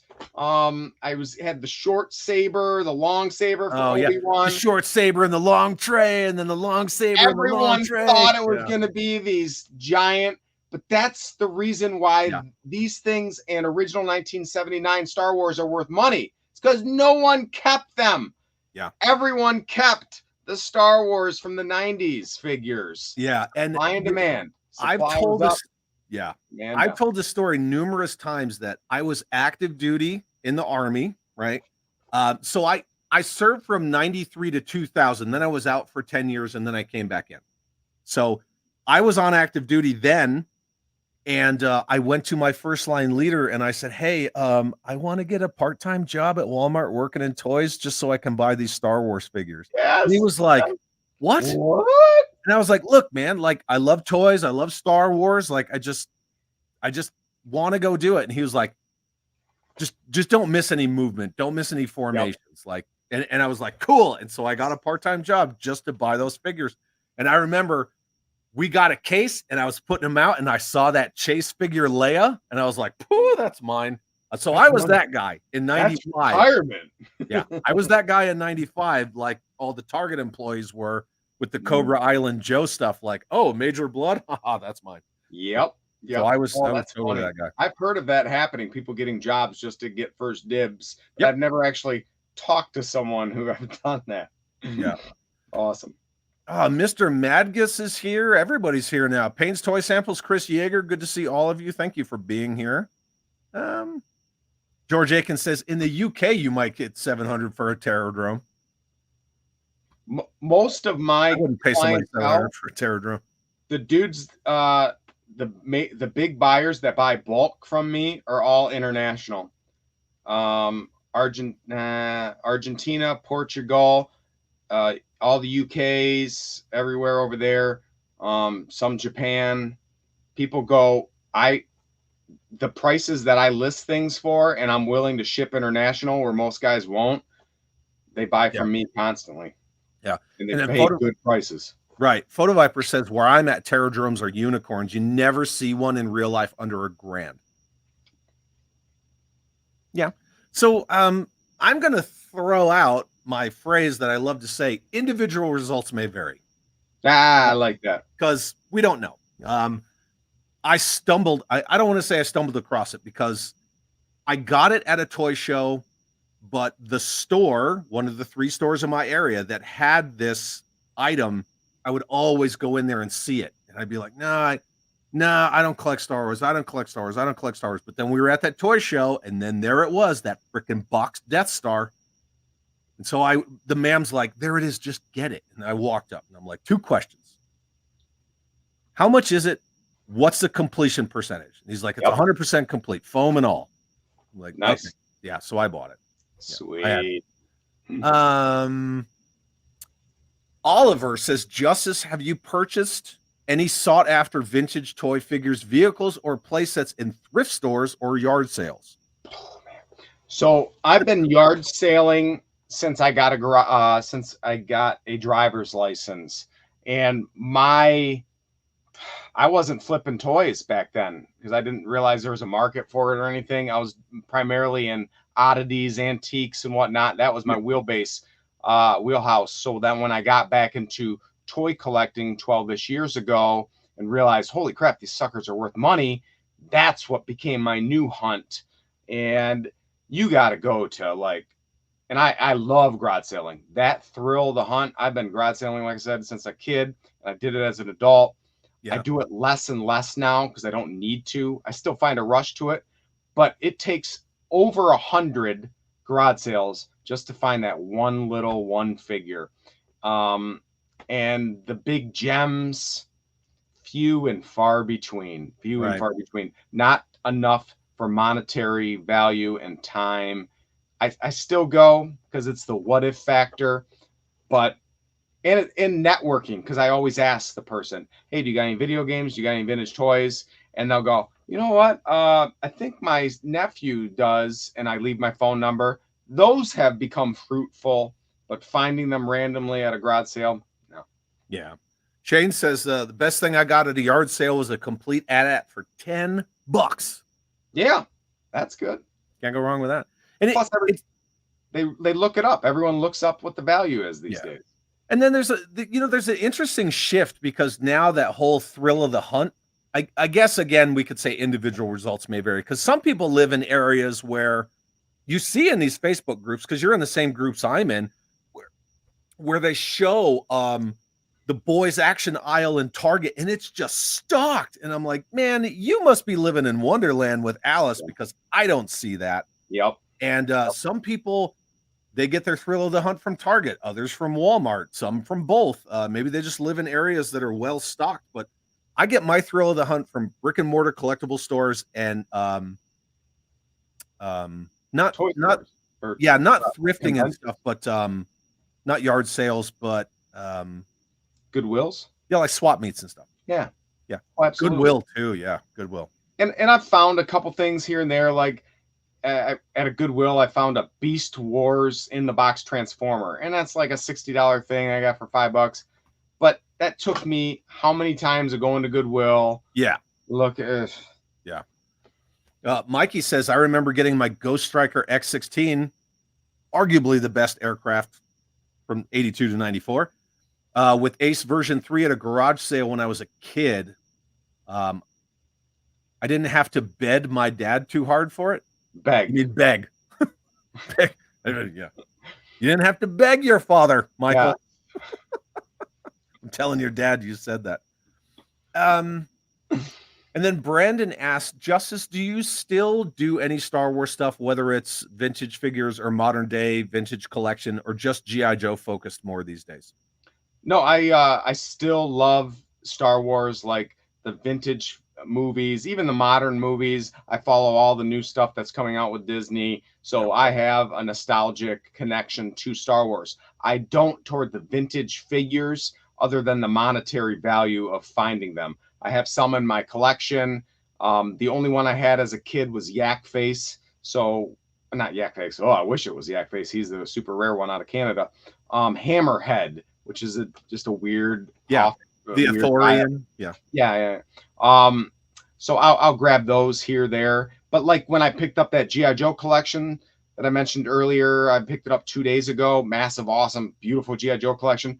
He, like most collectors, got into other things. He had a full Star Wars, a Darth Vader case, all filled with figures and weapons. And he's like, you want to buy this too? I'm like, absolutely. If I can make a buck on it, I'm going to buy it.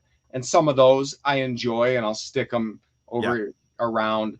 And a few Black Series, the 6-inch Star Wars figures. Yeah, I got a couple. I got a couple just scattered around. A Rancor fighting G.I. Joes I have over there. I like that. So Drew G, if he's still in the chat, there he is. Drew bought a collection. Okay, I see your question, Drew. I just started.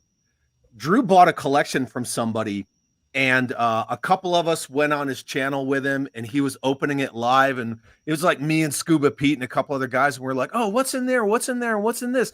And he's opening it, and we're like you can hear the weapons rattling. He's pulling out all these final 17 figures. Oh. And he bought this entire collection. He's like, here's a Falcon, here's an AT-AT, here's a Y-Wing, a B-Wing. He had an A-Wing, and he's just like pulling out all these figures. And I'm like, he told us how much he paid for it before we went live. And I'm like, dude, that one figure you just held up, paid for it all. Was every dollar you spent right there. And it kept coming the whole time. And we're all just like, whoa. But that being said, speaking of, rare and vintage Star Wars figures, I bought that Amana Man from Action Figure Adventure Season 2. Oh, you did? Nice. So I bid on it, thinking that either I was going to drive the price up and help Children's Health, Yep. or win it. And I won it. And you won it. Nice. And I won it. And then when I won it, I was like, do you guys want to keep it and just re-auction it? And they were like, no. Yeah, right. Yeah. So I took it. That's cool. Yeah. So, and then JC's, I guess you're asking about my Death Star. It says with the garbage monster, if you mean the Dianoga.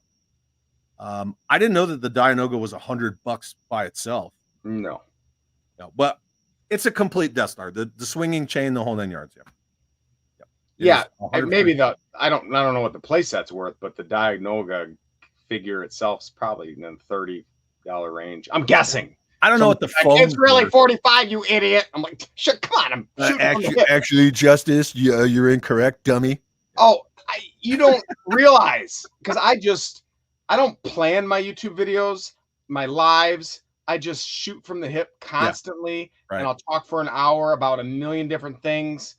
And, the other big name, well-polished YouTube guys, they freaking edit it so well that they make themselves look like freaking masters. I've been in the room with those guys. They do multiple takes. They are not that polished. But me, I'm like, good enough. Yeah, even when I do like my Joe Room tours, I'm like, and then there's that guy from whatever line. It's like whatever. Care. But yeah, that's on the fly. Yeah, and I like. If I'm doing like a video, I have notes. But yeah. JC's is asking, will anything ever be like Star Wars in 1979? As in figures and prices, or just the genre? I always say that Star Wars is king when it comes to collectibles. It's going to outlive us. It's going to hold that brand, especially since Disney has it. Yep. And they locked in our kids, and they're going to lock in their kids, and it'll be this legacy. Whereas He-Man, G.I. Joe, other properties are a little more shaky. They might die with us. They might live on a little bit more. So will anything ever be like Star Wars 79? Maybe Marvel, but I don't know. Frostbite says the Dianoga is $175 Australian. No way. How do you spell that? Oh, shoot. Can you still see me? I'm on a different screen. Dianoga. Hold on, I gotta get to eBay here. He's gonna look it up on the fly. Research. How do you spell it? Dianoga. No. There it is. Yep. Dianoga. What is the cheap? Oh my gosh, this has gone up. So it looks like the cheapest you can. Oh, there's a stand for it. That's kind of neat. $60 is the cheapest buy it now you can get for it. Nice. Yeah, Curse of Fenrir said I see Dianogas going for $80 to $100 on eBay. Yeah.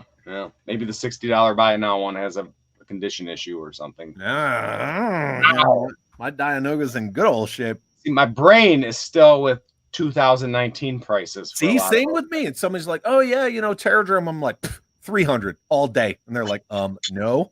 I'm like, mine was 300. What's your problem? Right. Yeah, and then I have to remember. Oh yeah, that was like 5 years ago. Yeah. Sorry about that. There's a guy on the group today posting saying it's $400 good to buy this Terradrome. I think it was complete-ish. People are like, offer 300, and there was one at a estate sale recently that I went to. They wanted 400 for it. It was complete. That was a good deal. Yeah. I sell them for 600-ish in the past. So sure. Yeah. Drew G, question. Justice, do you watch any YouTubers in the toy community? And if so, why is mine your favorite? You know what? There's a bunch of guys going to get butt hurt, but those guys that are going to get butt hurt aren't watching right now. In the beginning of my collecting and knowledge base, I would consume information by watching YouTubers. I have not watched a YouTube toy video. This is just me personally. I don't have even a good excuse why. Hardly ever. And I know guys put them on for entertainment and watching. Yeah. My entertainment is the hustle and creating my own content. So I should watch other guys to get ideas and knowledge, but I just don't. It's just not my style.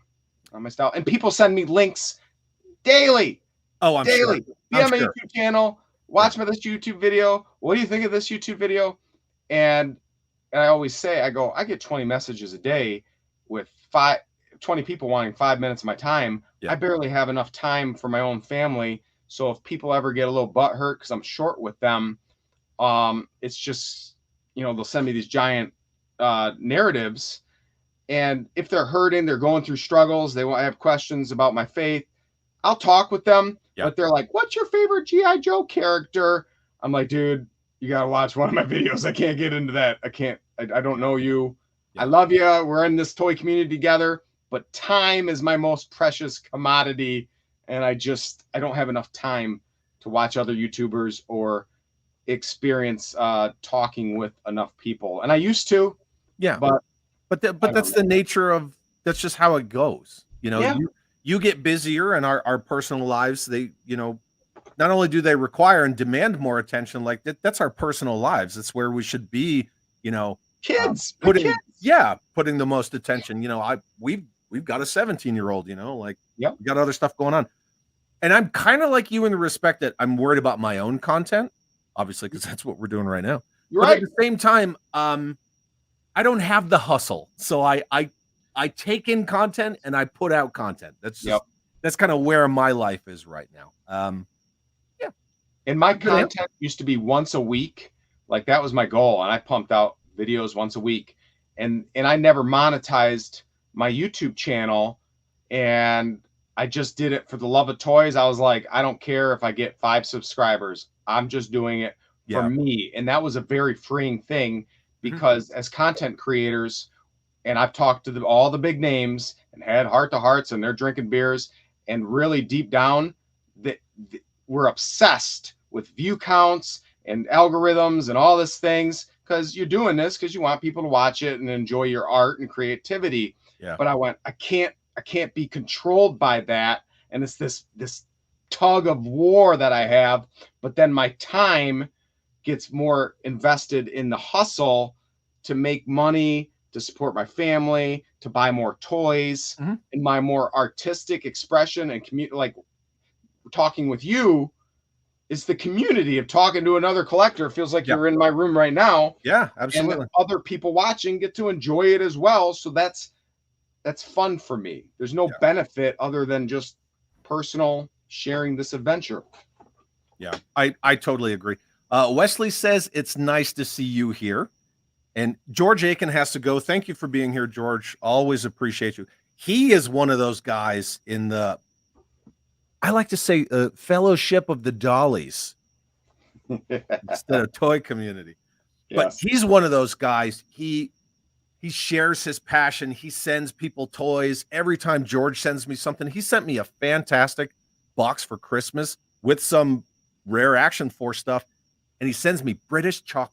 He always sends people British chocolate. He's such a nice guy. But that's awesome. Yeah, he's one of those really awesome guys.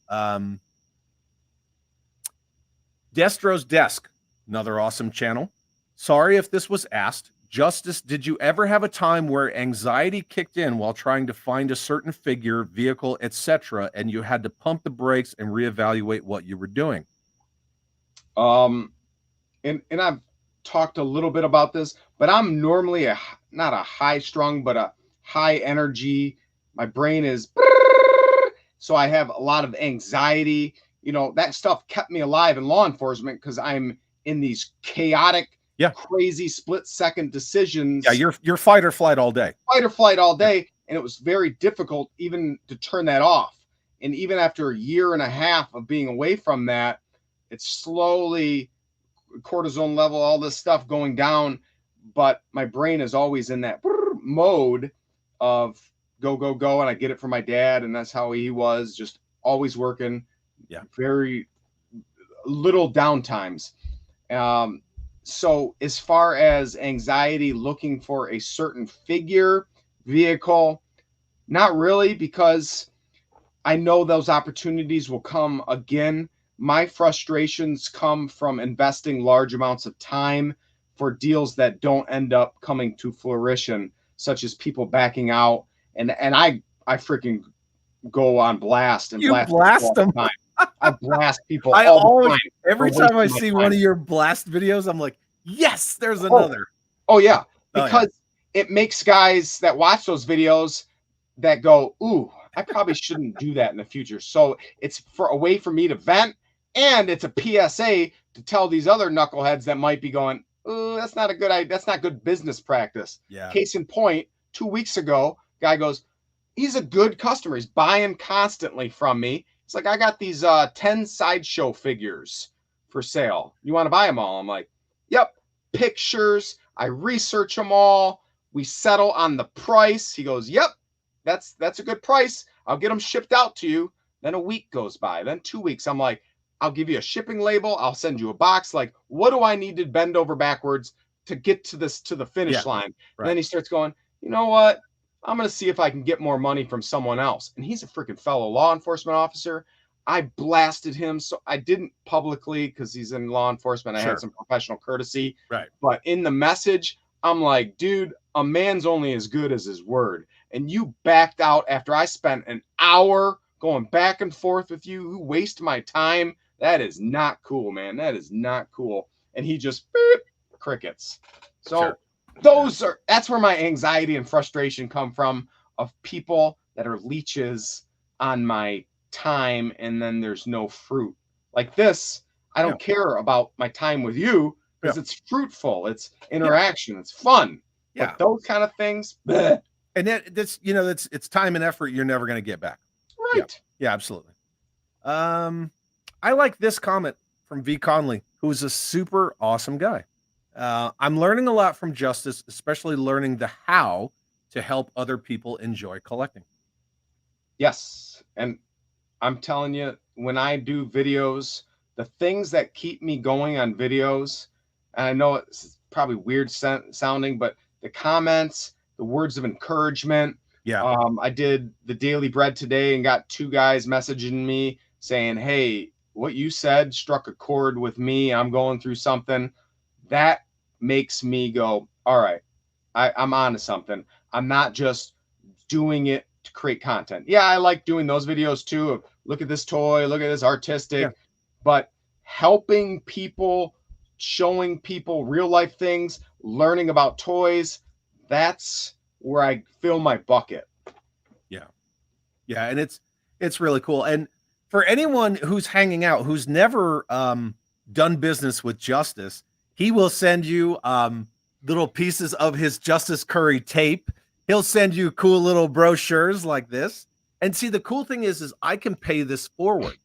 So like Laser Pants Ryan from 3POA, he loves that old Batman 89 stuff. You sent me this. I'm going to send it to him. Oh, absolutely. It's a win-win, I have a giant drawer filled with Desert Storm cards, with a full set. I could go and just post this for $25, put $25 in my pocket, sell the full set of 300 cards, whatever it is. But I rather go, you know what? I'm going to send one to each person. Then some of them will pay it forward. Some of them will put it in their collection. They'll look at it. I like getting free little knickknacks. Every card that you sent me, hey, see, every single one of them. You Yes. sent me that Zap one. It's up there on the shelf with my original 13. Like every time you send me a card, I'm like, where's this one gonna go? And I just put it somewhere. And they're all over the place. Yeah, I put them everywhere because that kind of stuff is cool. Like handwritten notes. Like who does that anymore? That stuff's just rad. And again, the shameless plug. I got to tell this one story too. I did a video recently. If you're not following me on Facebook, follow Justice Cury, because I talked about a bunch of artwork. I have a mentally disabled cousin that spends all day, every day doing pictures just like this. I got stacks of these things. He writes a little message on the back of them. And my mom was like, I don't know what to do with these. I'm going to just throw them away. And I'm like, give them to me. So what I've been doing, see, look at that. That's freaking awesome. That's awesome that you kept that, dude. I absolutely kept it. So I send people that, and then I give when I give them the tracking number, I'll say, hey, here's a link to my video of me talking for 15 minutes about my cousin with disabilities, and show pictures of him and what he does all day, and this is a piece of his art. If the person throws it away, I don't care. But almost every single person goes, I put it on my refrigerator, I put it in my collection, and I tell him, he calls me every single day, bar none, and I go, hey, I'm sending out your art. Different people around the world are getting it, and he's, oh, cool, Uncle Justin. So it's fun. It's fun. No, it's cool. And I did that. I went in there and I was like, I posted this. I said, oh yeah, from Albuquerque, New Mexico. And then I put up a post with the same thing and tagged you on it because that stuff is really cool. Yeah, absolutely. G-Force Racing says, Chad, actually, we're all pretty super awesome. Yes, you are. 100%. Absolutely. In fact, I was telling Justice that numerous times, how everyone in my chat is super. You actually have some awesome commenters. You got a bunch of people following. Man, if I did a live video, I'd just get a bunch of trolls. So you were very lucky, my friend. There was one dude that I had to cool his jets and put his ass in timeout. Suka is asking, any progress on getting more dollies so I won't get stuck in the rookie category? Nerdzoic does the nerdy awards, right? And so I won Rookie of the Year for 2023. And then what the hell's his name? He's big time. He's been around like toy YouTubers, but he does like 6-inch stuff like Marvel Legends, which isn't my wheelhouse. So I don't, you know what I mean? We're not in the same food chain. Yep.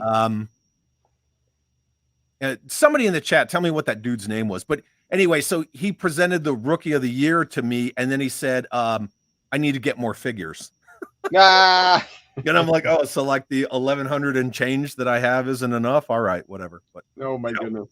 Anyway, so I just make a joke out of it. But yeah, Suka, I'm working on getting more dollies. And then Mython the Python says, speaking of Ghost Striker X16, what is the going price you'd pay for a complete one these days? Mython, I'm going to tell you something. 5 messages a day I get from people going, what's this worth? What's that worth? What's this worth? And I'm like, I have fuzzy knowledge of it. And if I go, just like the Diagnoa, the green trash compactor monster, where I'm like $30, and someone's like, actually, it's worth $675. And then they're going to post my screen conversation, be like, look at Justice Cury is trying to rip people off by saying it's only worth $30. I don't give price advice. Justice Cury said $167.32 and not a penny more. And I'm going, oh my God. And I know it's a harmless question, Mython. I'm sorry that I'm going off on a rant because it's my personal baggage I deal with day in and day out. I kindly, when people say that, I go, hey, I rather teach you how to fish than give you a fish.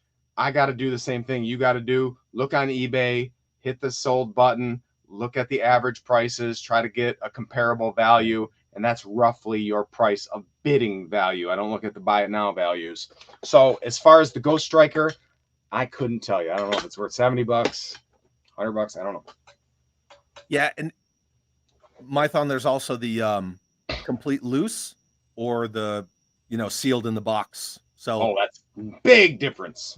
Whatever you do, brother, do not pay more than $200 for a Ghost Striker X16.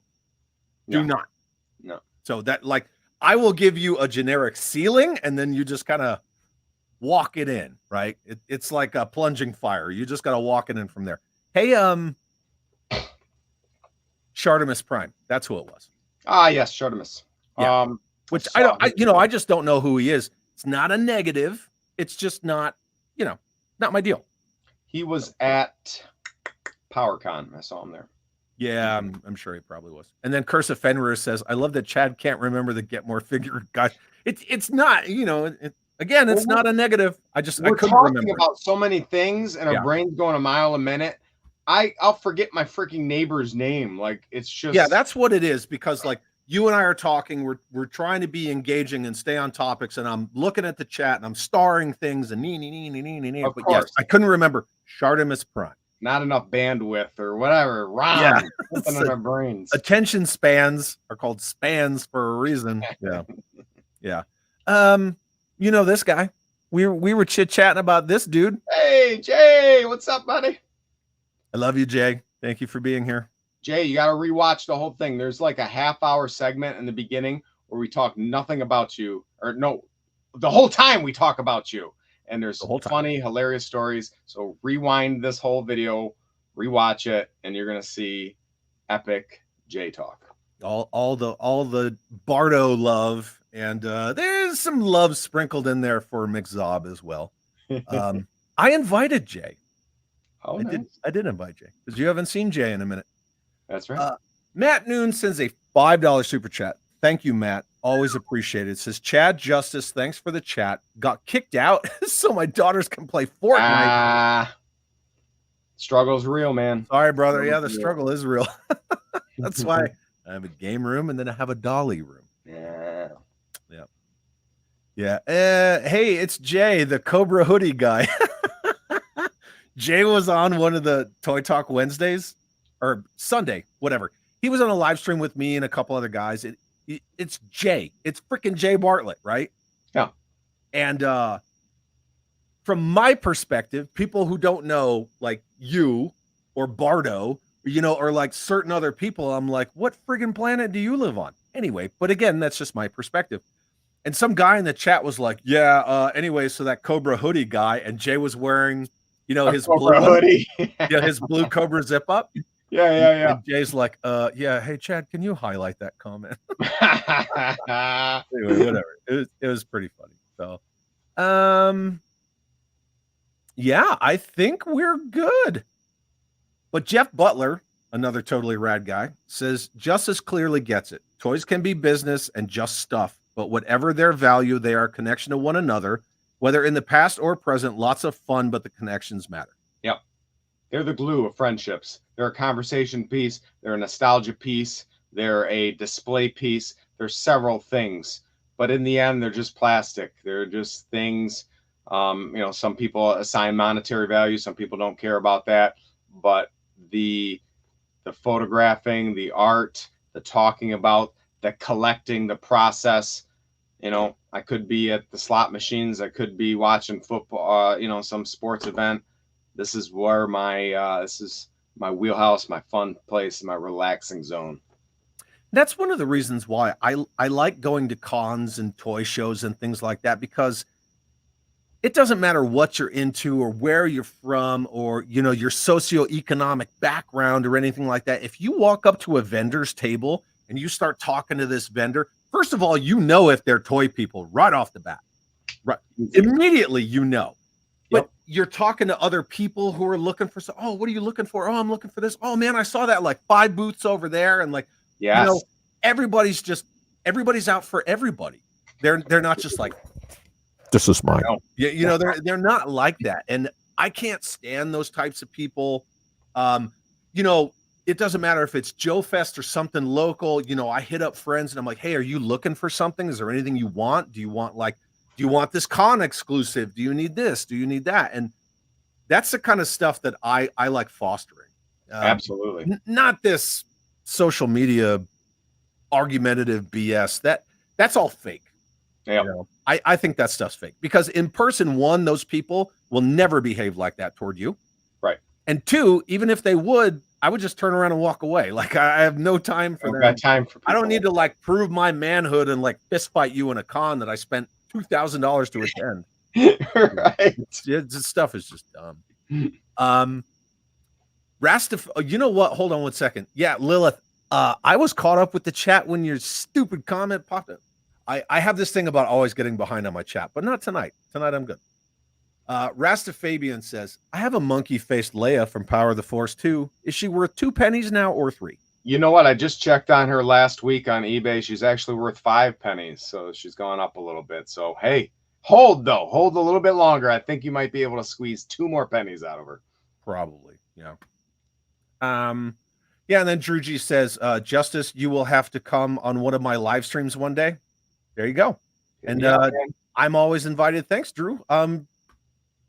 Dude, if you give me like a couple hours notice and a link, 9 times out of 10 I'll be there. And then James Lucas, my good friend, sends $2 super chat. Thank you, James, and says, Chad and Justice, you're awesome. Hot Pockets. Hot Pockets. You want Hot Pocket? That Jim Gaffigan skit where he talks about Hot Pockets. Oh, it's the funniest thing in the world. Pocket. Yeah. you know, after this live stream is done, I need everyone that's watching, grab a piece of paper, grab your phone, type in Jim Gaffigan. I have no idea how to do it. Just use voice to text. Jim Gaffigan, Hot Pockets. You'll get a laugh. Yeah, it's so funny. Hilarious. That's a great skit. But the Hot Pocket commercials, you remember with like the Kung Fu Master guy? He's like, "You want Hot Pocket?" And he's like screaming at them. I do. I do. VTR, what's up? Says, can't beat the passion and positivity from Justice. P.S. Hello to any fellow UK collectors still awake. George Aiken was here and then he went night-night. But thanks for being here. Good to see you. What's up, Vintage? Well, we went about 2 hours and I have to see. Oh my gosh. I had an appointment an hour and a half ago. I'm late. Are you freaking serious? Oh no. I'm in so big trouble. Anyway, we're gonna go. Justice, sign us off. All right. We're gonna go quick. This is Justice Cury. Thank you for joining us. Follow me on social media, Facebook. You like this craziness that I'm talking about? Well, it's on like meth on my Facebook profile. I'm gonna be in so much trouble. Thank you. It's Chad. I appreciate this. Oh, good Lord. Go. Thank you, everybody. I love you all so much. If you're not subscribed, subscribe to me and Justice. Subscribe to him. Bye.